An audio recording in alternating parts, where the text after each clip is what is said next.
অসহায় বেলি খাতুন। বেলি খাতুনকে না দেখলে বোঝা যায় না এ যুগেও মানুষ কতটা অসহায়। বছর দশেক আগে স্বামী বাড়ি থেকে এসে অসুস্থ ভাইয়ের বাড়িতে বোঝা এখন এই বেলি খাতুন। বেলি খাতুনের ভাই এবং তার স্ত্রীও অসুস্থ। বেলি খাতুনের দিন কাটছিল খেয়ে না খেয়ে। আমরা খোঁজ নিতে গিয়েছিলাম ঝিনাইদহের শৈলকুপা উপজেলার ফুলহরি ইউনিয়নের ফুলহরি গ্রামে। গিয়ে যখন এই বেলির বাড়িটি খোঁজার চেষ্টা করছিলাম তখন সেই বাড়ি দেখে আমরাও হতদম্ব হয়েছিলাম। এরপর যখন বেলির সাথে কথা হয়, বেলি আমাদেরকে বলছিলেন একজন তাদেরকে 500 গ্রাম চাউল দিয়েছে, তাই তাদের রাতে রান্না হবে। অসহায় এই বেলি খাতুনের দুঃখের কথা শুনে আমরা চেষ্টা করছিলাম বেলির পাশে কিভাবে দাঁড়ানো যায়।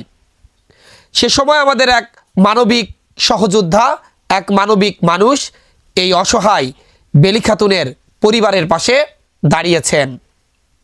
তার দেওয়া সেই নগদ অর্থ দিয়ে বেলি খাতুনের জন্য স্থানীয় ফুলহরি বাজার থেকে চাল, ডাল, তেল, মশলা, ডিম সহ নিত্য প্রয়োজনীয় যে সকল পণ্যদ্রব্য প্রয়োজন তা নিয়ে এই অসহায় বেলি খাতুনের বাড়িতে আজ বিকেলে আমরা পৌঁছে দিয়েছি।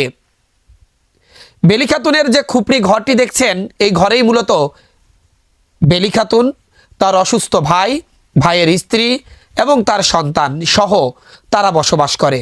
যেখানে যে ঘরে এই যুগে কোনো গরু ছাগলও থাকে না, সেখানে কিন্তু বেলি খাতুন সহ প্রায় 5 জন মানুষের বসবাস এই ভাঙাচোরা খুপড়ি ঘরে।